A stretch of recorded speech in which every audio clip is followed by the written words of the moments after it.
all my toys.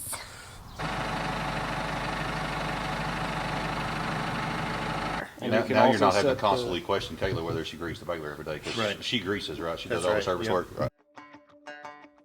Welcome to my crazy life as a first-generation female farmer, the Chronicles of Kayla. I'll see you guys in the buddy seat.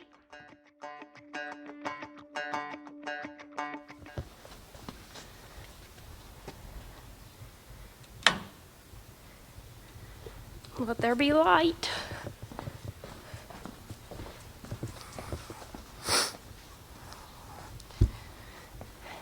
The 1842 S is in the shop today.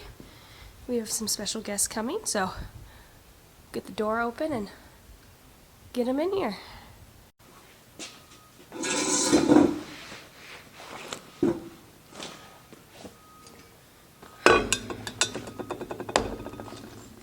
Get all my fuel here.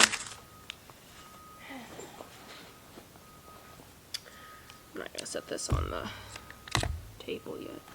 I need some water. And I need to find something for my computer to set on because this is metal and it'll screw with it.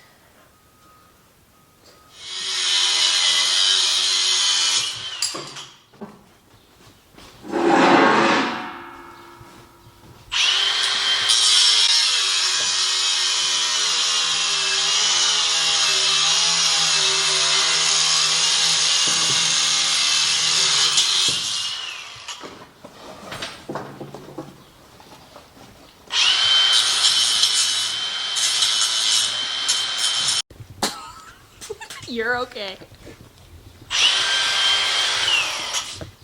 I can't believe you're cutting my baler apart. I know it exactly.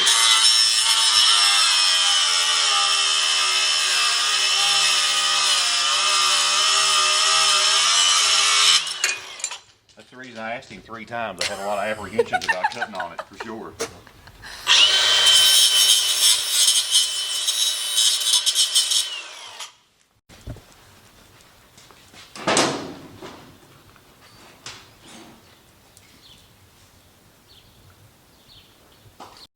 That's for chain lube.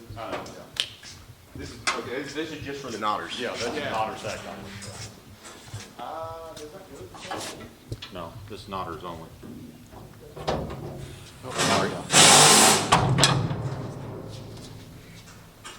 So then, So part of the Simply Bell system, as you know, is the knotter lube that we bolted on here. So that's going to continuously lube the knotter stack throughout the day. That's going to alleviate you having to get out at the end of the day or the beginning of the day and actually get up there and grease each alamite or zert on the knotter stack or hit the bank. But the biggest advantage of the oil here is that it's going to permeate better versus a grease. And also, who wants to get out of the tractor at the end of the day and grease their baler when the knotter stack is hot? And that's when we should be getting out of the tractor and greasing the knotter stack. So throughout the day, and the reason we would get out of the tractor at the end of the day and grease a knotter stack is because of heat growth and tolerances, right? So as that knotter stack runs, there is heat generated, so those tolerances become greater and smaller as temperature changes, right? But now, since we're using oil, we're continuously lubing that. We're not concerned about the time of the day or when or how much grease that we're pumping in there. And as we know, over-greasing a knotter stack is as detrimental as under-greasing it, right? We've all had to get out there and wipe the grease off of it because we were missing a stack because that guy over-greased it. So now we're going to a continuously lubed oil, right, lube system on the knotter stack to alleviate that extra step for an operator at the beginning or the end of the day and to improve the efficiencies of the knotter stack throughout the day to hopefully eliminate any of those misties that you're seeing. And this is similar to like what we have on the large square baler. it's actually the exact same pump for the knotters and the chain lubers on large squares. Oh, That's that'll be something nice. That the guys in Smart Ag did with the Simple Bell kit is using a lot of the same keypads and sensors and lube pump that we have on other machines, so they're readily available. One thing is too is that, whether I always grease every single day usually, but that changes too if we do 500 bales or 1,500 or 2,000 or 2,500, so Absolutely. this is going to be more consistent when Number of bales especially when putting we're out. busy and we're going from one thing to the other. And Now we can now you're also not having to set constantly question Kayla whether she greases the baler every day, because Right. she greases, right? She does That's all the right, service yep. work, right? Yep. That's right. And you can also set the intervals if you That's want right. more lube or less. Yeah. Change all that in the monitor. Yep. Yep. And like right now, this is a brand new install, right? So we're out of oil. We're going to run 75 140 in here, or 85 140. We're going to Yeah, run 85. a gear oil in here, and you can see over here on the keypad, which comes with the Simply Bell system. This is where we're going to prime the system up. So for those of you that's brand new to it, pour the oil in here, and you're actually going to hold the button down when you have power on the machine. Hold it down, and you're going to hear the pump start running, and you can prime it up, be ready for the field. Go ahead, Lane. Yes, the lube system, auto lube system for the Nodders is part of the Simple Bell kit that will be in full production for model year 25. So we are special. We have, We're kind of doing a trial. yeah. So this is just make sure everything works and before Everybody it's all else set gets up. yours, so. Yeah, we've had them running in the field for a couple of years now, validating and verifying different things, from the scales that make them with the Simply Bell system to the lube system to the, lots. I honestly don't know all of the features that come with it. But as shameful as that is, but there's a lot of things going on with it, and it's been in the field and had a lot of success out of it. The scales and being able to set a bale weight and watch your flake count and those kind of things is something that all the operators are after, right? So we're all, if we're targeting a 45-pound bale and we're building a 54-pound bale, we're giving hay away at the end of the day because we're selling it by the bale. So, that continuously variable variation throughout the day to achieve that target rate. And the Simply E system is available for the 1840s and the 1844s, just not the 1842Ss right now. Correct. The 40s and the 44s have kits available. They're doing a partial production run for 24. I believe all of those slots have been taken. And then they'll be full production for 25, and the 42S, we have a kit here. They're just doing some final fit up work on it, and it'll be available soon. Make sure you to ask your local dealer.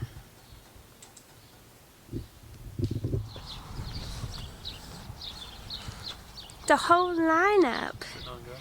Sitting on go. Just gotta get my oats to grow. They're coming. They're coming.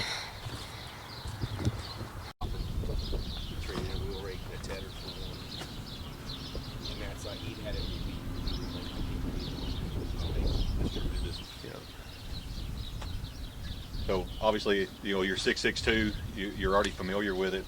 Some of the major differences is, right? So your tine arms, your rotor head, how big your rotor is, your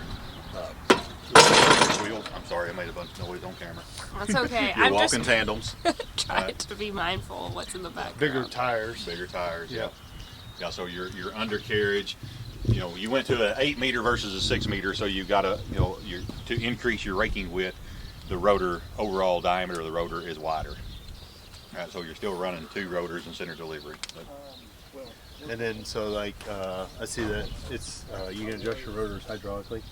Right. So when Pro model comes standard with hydraulic rotor, or windrow width adjustment. So we say raking width adjustment, but from the tractor cab, you can see the linkage up here. So you're just going to either push the rotors further out or pull the rotors closer in. That's going to adjust your overall raking width and at the same time, obviously, Windrow your width. windrow width. Yep.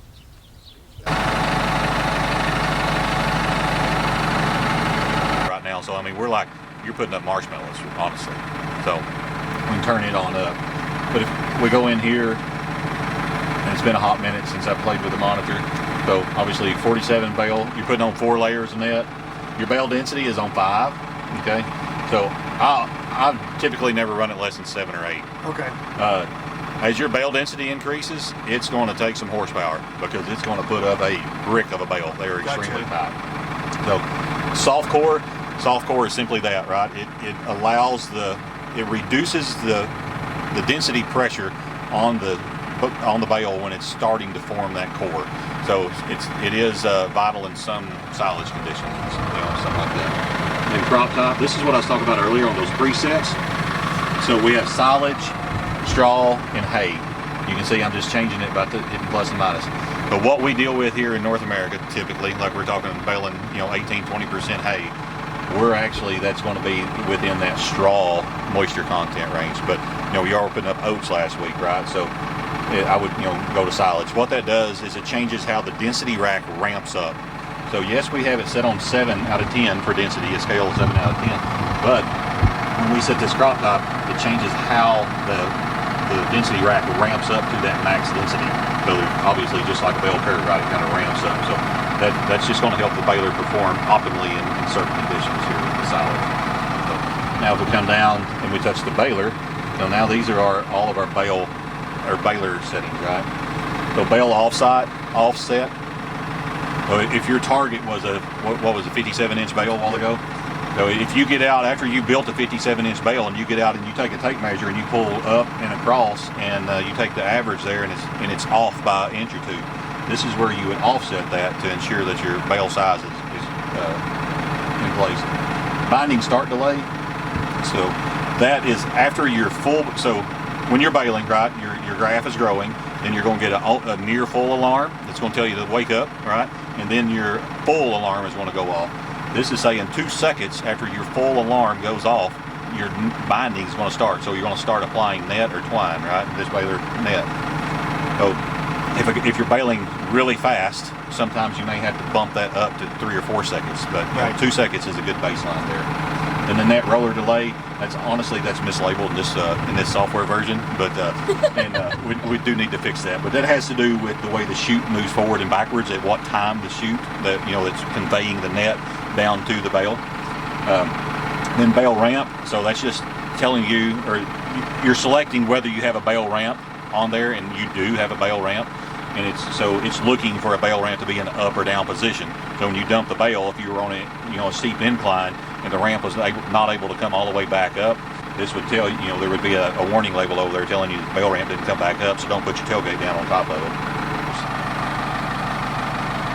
So that was the first. This is a profiles you were playing with. So if you're a custom guy, you can go in and set up, your neighbor A, and this is field B on neighbor A's place, and you can keep up with how many hours you were out there, how many bales per hour you did, how many feet of net wrap you used, how many gallons of fuel you used, all of that kind of good stuff. All of these, you can set up a profile and all of set that profile up. Same thing here, if you want to field statistics, one was a profile, one was field stats. Set up a profile, Jason, Kayla, whatever, and then go, select the field and keep up with the field there. The knives. So this is what I was talking about a while ago. So your knives have to be down, recessed, in order to activate the knives.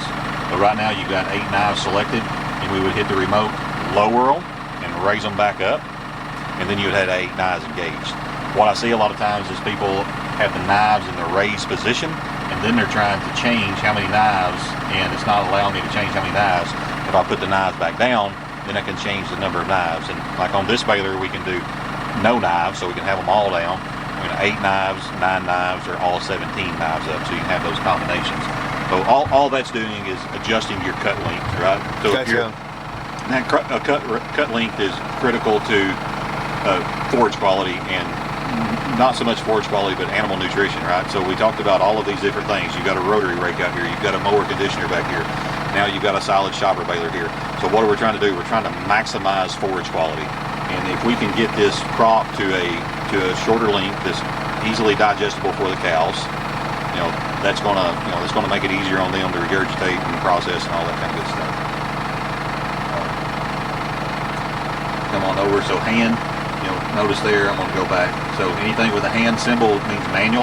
Yep. So now I can go in and I can manually turn on the net clutch. So if I was troubleshooting the baler or something went awry, right, I can go in here and I can use plus and minus, and I can activate the clutch or turn the clutch off. Same thing with the scissors. So I can use the plus and the minus, where if I'm in the manual, I can trip the knife and then then obviously when I raise the tailgate, I'll reset the knife. But that way I can manually do those 2 functions if I'm in that position. As we come down, auto, so task controller, again, that goes into field statistics and integrating all of those data points into place there. Your alarm page, so let's cross our fingers, we're on camera, no alarms come up. Yep, no alarms. So, Yay! Yep. So we've got no alarms in here, but this is where you'd come in and you'd view all the alarms that's active or such on the baler, and you can clear them out. Shoot, you hit the wrong button. The monitor settings, so this is just, you know, your info boxes. So back on your home screen, I hit the wrong button, yep. So back on the home screen, you got your info boxes. This is what we was talking about earlier. You know, you're keeping up your tallies, 48 bales an hour or whatever, right? So we can change what we're looking at here, and that is via these info boxes. We can go in and configure whatever we want right here by simply hitting this button. If we want the total number of bales, we can select it. If we want number of bales per hour, whatever. So this is all customizable, all 4 panes, and those are showing up right here. Now we go back in and go into settings.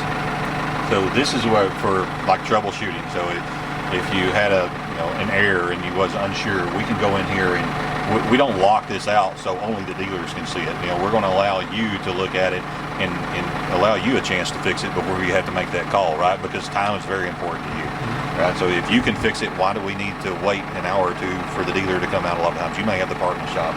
So this gives you the ability to go in there and look at all the different sensors and all, you know, the position of them, whether they're active and such. That way you can do your own troubleshooting. So calibrations. This is where we're going to go in and set the bale size calibration, and these are our shape sensor calibrations that we're going to do in just a minute. So if I selected that, I don't want to go into it, but I would hit right here, and that would allow me to go in and go through that calibration process, right? So we'll do that in a minute. So then baler information, a lot of this is just your, you know, we talked about the software versions and such like that earlier. So binding type, right? It's a mesh only. Bale shape, so we've got the bale shape sensors on this particular baler, so they're available. Auto tailgate, so it's not available on this baler, right? So this baler is, and honestly, it's a base model, right? So where we can get into the auto tailgate features, we can get into load sense features, we can get into TIM tractor implement management. It's huge going forward. That's going to allow the baler, tractor implement management, allow the baler to stop the tractor when the full bale size is alarmed. So there's no input needed, clutch, brake, nothing is needed from the operator. So with a TIM baler, you bale, the alarm goes off, the baler stops the tractor, the tie cycle starts, the tailgate dumps, the operator reinitiates forward movement. You're just in here holding the steering wheel. If you got the guidance set up. That is my job. Yeah. I could do that! I could do that! There you go. There you go. We'll place orders after this. Yeah. So razor edge cutter bar under here. Did I say that right this time, Blaine? Yes, it's Okay. razor edge. Razor edge, not the razor bar. Razor edge cutter bar underneath here. So this is common throughout all of our mower conditioner family, is this style cutter bar. So it is a one-piece cutter bar all the way through. It is a spur gear bed. All right, so now our oil is shared all the way across there, so you're not checking individual pods or anything like that. One thing that I really like about this cutter bar, we won't talk about a whole lot of the mechanics of it, but is the quick change blades, right? From an operator standpoint, make sure I got this tool flipped in here the right direction. So we're going to put it in here the correct way, and we're going to flip it up, and our blade's off. We can flip it over. We're going to put it in there, hook it, and pull it back up. Changing blades or flipping blades is that simple with that tool. All right? So you can change that whole set of blades within a matter of a couple minutes versus impacts or screwdrivers out here digging out these wells so you can get to those nuts and stuff like that. It's a lot less mechanics, like just looking at it versus the 946. We'll adjust these 2 springs. You want to have about 100, I think it's about 100 pounds to lift that off the ground, off each corner. So that's your float setting. It's pretty simple, just pick it up. Yeah, it feels about right. Yeah, it's kind of relative to conditions, you know, 100 pounds like Lane said, but if you're pushing the window when you're out in a field that's got a wetter top to it, you may have to lighten that up a little bit so you don't push that turf. You know, biggest thing is just not to get it too heavy. You don't want to dig. It's not necessarily that it's digging in or the cut quality or anything like that, but when you run over the crown of that crop with your skid shoes or whatever, you damage the crown of that crop, it's going to take longer to regrow. So then, you know, you just set yourself back. So it's all about taking care of the plant on top of that, right? So set that cutter bar height. Then if you get it too light, you know, as you increase speed, you know, it's going to start skipping and all. So there's a happy medium, and that 100 pounds is a good place to start. You know, Lane talked about advancing the timing of the conditioners. So if you're in a really tough crop, you can actually retard or advance and make the profiles on those conditioners closer or further apart. And I mean, if you got it out of time, it's not only will it's going to contact, but it's going to grind that crop. So you need to really, take that and make sure it's timed. That way you get that good crimp. When you pick that stem up, you want it to pick up and look like your knuckle, right? You want it just to kind of crimp it, make sure it's not grinding it. Okay. And then what he was talking about there also, just to kind of expound on that, is, setting your row gap, right? So your row gap being how close those conditioners are running or operating when there's no load in them. So that row gap is crucial to the crop dependent. Right? Gotcha, So okay. if you've got a crop with a bigger stem on it, you may have to widen that row gap Right. instead of setting it back down. So now but if you're out here in a flat bladed crop like you're looking at here, you may have to tighten that row gap down just so you get a good condition on it. Okay. Which most crops, alfalfa, grass, stuff like this, you'll probably set it at an 1/8 inch and leave it. If Right. you get into like milo with big stock, Sedan. then you'll probably want to open it up, and you'll know if you're too tight, especially in like a milo. You won't have enough room for it to actually push that crop through, and you'll start having some feeding issues. Open it up a little bit, and I'll bet that feeding issue goes away. So. Okay. Because a lot of that crimp's going to be based off pressure, hydraulic pressure, instead of your actual roll gap anyway, because it will push those apart. Do you want to show them a sneak peek? Yeah, let's do it. This is Massey twine. Pink. For my Baron. And I got blue twine. For my Baler. Who's excited for hay season?